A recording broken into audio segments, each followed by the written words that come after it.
ఎన్నికల కౌంటింగ్ అనంతరం ఈ కృష్ణా జిల్లాలో కానీ రాష్ట్రంలో అనేక మంది తెలుగుదేశం పార్టీ జనసేనకు సంబంధించినటువంటి నాయకులు కార్యకర్తలు వైఎస్ఆర్ కాంగ్రెస్ పార్టీ గ్రామ స్థాయి, వార్డు స్థాయి, మండల స్థాయి, నియోజకవర్గ స్థాయి యాక్టివ్గా ఉండేటువంటి లీడర్స్ పైన ఉద్దేశపూర్వకంగా దాడులు చేస్తున్నారు. అదేవిధంగా వాళ్ళ ఇళ్ళకెళ్ళి ఇళ్ళు పగలు కొడతాం, కార్లు పగలు కొడతాం, అర్ధరాత్రులు వెళ్ళి వైఎస్ఆర్ కాంగ్రెస్ పార్టీ శ్రేణుల్ని భయపెట్టాలి, ఈ వైఎస్ఆర్ కాంగ్రెస్ పార్టీని డిస్టేజం చేయాలని చెప్పి పెద్ద ఎత్తున ప్రయత్నాలు చేస్తున్నారు. వాటిల్లో కొన్ని చోట్లయితే ఫిజికల్ గా వ్యక్తుల మీద దాడులు చేయటం, కాళ్ళు కొడతాం, చేతులు కొడతాం, తల్ల బాగలు కొడతాం. అదేవిధంగా ఈ గ్రామాల్లో కానీ ఇక్కడ కానీ మీరు ఉండకూడదని చెప్పి వార్నింగ్లు ఇవ్వటం అనేక రకాలుగా చేస్తున్నారు. వీటికి ప్రత్యక్ష సాక్షులు పోలీసులు దగ్గర ఉండి వాళ్ళు కొడతాంటే వీళ్ళు చూస్తూ నిలబడి ఎంజాయ్ చేస్తున్నారు. ఈరోజు మా దగ్గర పోలీసులు పాక్షిక పాత్ర వహించేటువంటి సన్నివేశాలు, తెలుగుదేశం పార్టీ అల్లరి మోకల్లో మా వాళ్ళ మీద దాడి చేస్తున్నటువంటి సన్నివేశాలు సీసీ ఫుటేజీలతో సహా, ఫోటోలతో సహా మా దగ్గర ఉన్నాయి. మేము ఎస్పీ గారికి కానీ లేదా లోకల్గా ఉన్నటువంటి పోలీస్ స్టేషన్లో కానీ కంప్లైంట్ ఇచ్చినా, ఒకవేళ మాకు ముందు సమాచారం ఉండి ఇలా గొడవ జరిగేటువంటి పరిస్థితి ఉందని చెప్పినా కూడా వాళ్ళు వచ్చి ప్రేక్షక పాత్ర వహించడం, అదేవిధంగా ఎటువంటి కేసులు కూడా కట్టినటువంటి పరిస్థితి లేదు.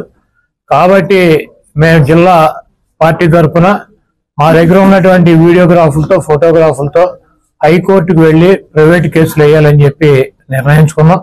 తప్పకుండా దాడులు చేసినటువంటి వాళ్లే కాదు, దాడులు చేస్తుంటే చూస్తున్నటువంటి పోలీసు వ్యవస్థ మీద కూడా కేసులు వేయటానికి సిద్ధంగా ఉన్నాం.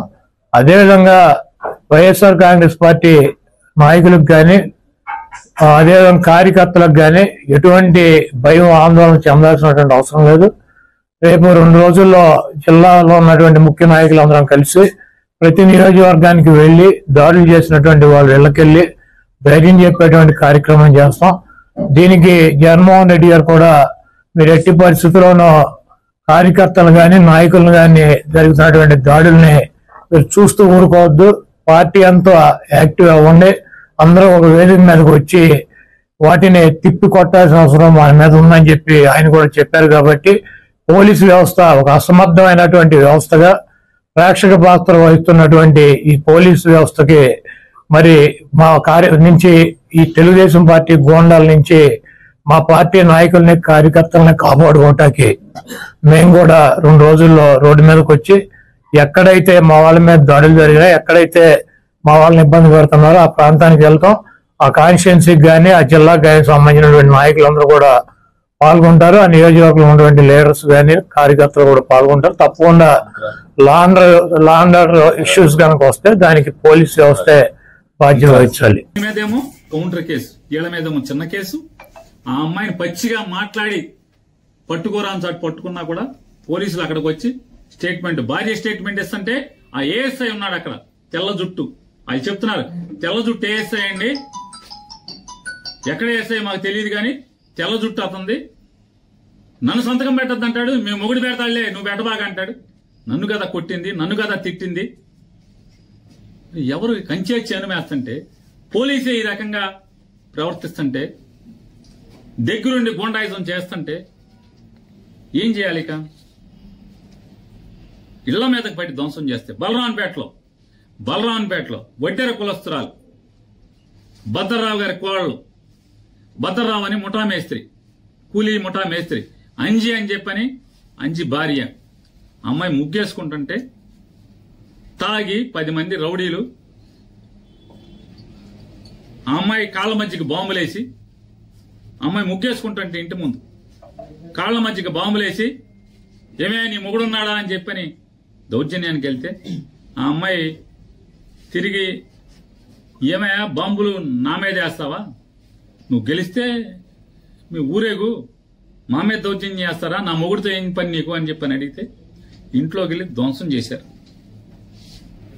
కేసు లేదు. తిరగబడ్డారు అప్పుడు వాళ్ళు.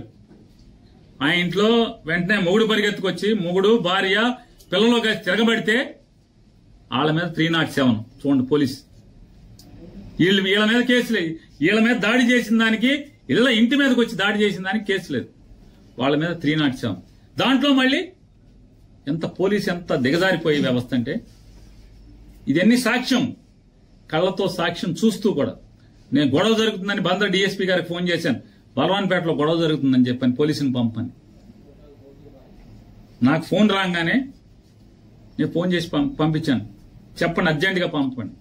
పోలీసు ప్రత్యక్షంగా ఉండగా ఆ ఇంటి మీద గొడవ చేసి కొడితే, పోలీసు ఉన్నా కూడా ఏం పట్టించుకోకపోతే, వాళ్ళు తిరగబడితే, ఆత్మరక్షణ కోసం తిరగబడితే 307. వీళ్ళు కేసు లేదు.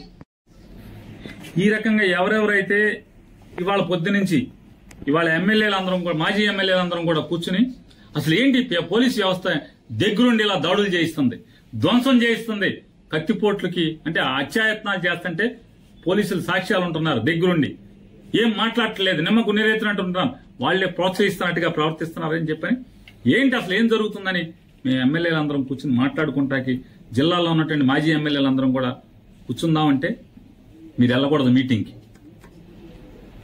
జోగి రమేష్ ని నిర్బంధించారు, పామర్ అనిల్ నిర్బంధించారు, వంశీని నిర్బంధించారు. వీళ్ళని కూడా నిర్బంధిస్తే దాటుకుని మీ ఇష్టం వచ్చింది చేసుకోండి అని చెప్పి నడుచుకుంటా ఊరి చివరికి వస్తే, చివరికి అప్పుడు వేరే కార్లు వేసుకుని రావాల్సిన పరిస్థితి. అంటే మీరు ధ్వంసం చేసే వాళ్ళని, దాడులు చేసే వాళ్ళని, కిరాయి మోకల్ని, అల్లరి మోకల్ని, రౌడీ మోకల్ని కంట్రోల్ చేయరు. మీ ముందే మీ ప్రత్యక్షంగా మీరుండగా ఇళ్ల మీద పడి ధ్వంసం చేస్తుంటే, ఇళ్లలో ఆడమగాని కొడుతుంటే మాట్లాడరు, కేసులు కట్టరు.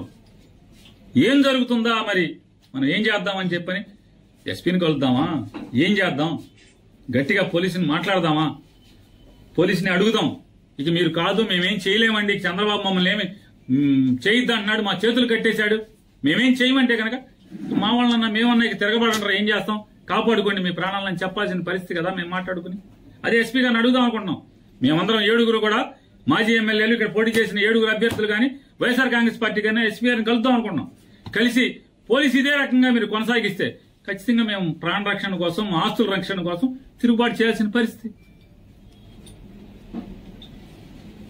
పోలీసు ఇలాగే కనుక కొనసాగిస్తే, పోలీసులు ఇలాగే దౌర్జన్యకాండని మీరు ప్రోత్సహిస్తే ఏం చేయాలి మరి? చూస్తూ ఊరుకోలేం కదా. ఇళ్ల మీద పడితే ఏం చేస్తారు? మాన ప్రాణాల కన్నా విలువైంది ఏముంటది? ఆస్తులు పోతే పోనీ 2 ఏళ్ళో 7 చాకరీ చేసి సంపాదించుకుంటారు. టీవీ భద్ర అయితే అప్పో సప్పో చేసో, లేదా అడుక్కున్నాం, లేదా కూలి పని చేసో సంపాదించుకుంటారు. కానీ ధ్వంసం చేసి, దౌర్జన్యం చేసి, అసభ్య పదజాలంతో ఆడపిల్లని, ఆడకూతురిని 30 ఏళ్లు కూడా నేను లేవు, 26 ఏళ్ళు, 27 ఏళ్ళు, 25 ఏళ్ల అమ్మాయిని పసిగుడితో కొడుకుని బిడ్డని చేతిలో సంకనేసుకుని ఉంటే, లక్షిస్తాను పొడుకో లంజా అని మదం ఎక్కి మాట్లాడారు నవీన్ గారిని రోడ్లెంబడి తిరుగుతుంటే ఆడు హాస్పిటల్కి చేరుస్తారు తీసుకు